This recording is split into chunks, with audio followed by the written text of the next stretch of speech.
بشه. حالا سوزن رو از حلقه تکنیک عالی برای کوتاه کردن آستین ولی بزنید و حلقه کنید و بکشید. خانم ها، این تکنیک عالی برای کوتاه کردن آستین، شلوار، تنگ کردن یقه گشاد لباس بسیار پرکاربرد و شیک، چون یه دوخت نامرئیه. فقط یادت باشه قبل از هر دوخت حلقه رو در بیاری، وگرنه نخ گیر میکنه و راحت کشیده نمیشه. در ضمن آخرین کوک تکیه هم باید از حلقه رد بشه. حالا سوزن رو از حلقه در بیار، محکم بکش، نخ پنهان میشه.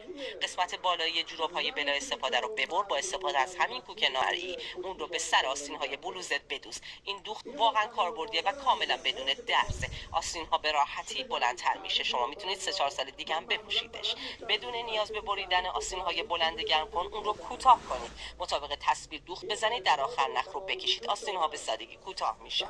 کاپشن و جوراب‌هایی که سوراخ شدن رو دور نندازید. سوراخ‌ها با یک کوک ساده و کاربردی کاملا پوشانده میشن. خدایی این طرح شیکه. دقیقاً 30 سال دیگه برات کار میکنه. این دوخت ردیفی زیگزاگی یه طرح بسیار جذاب و بی‌نظیر برای رفع بلندی آستین لباسته.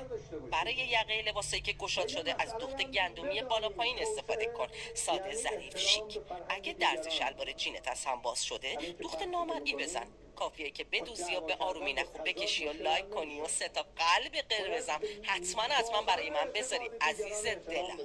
تکنیک دوخت نامرئی جهانی که از دوران روم باستان نسل به نسل به دست ما رسیده. اولین دوخت رو باید از زیر پارچه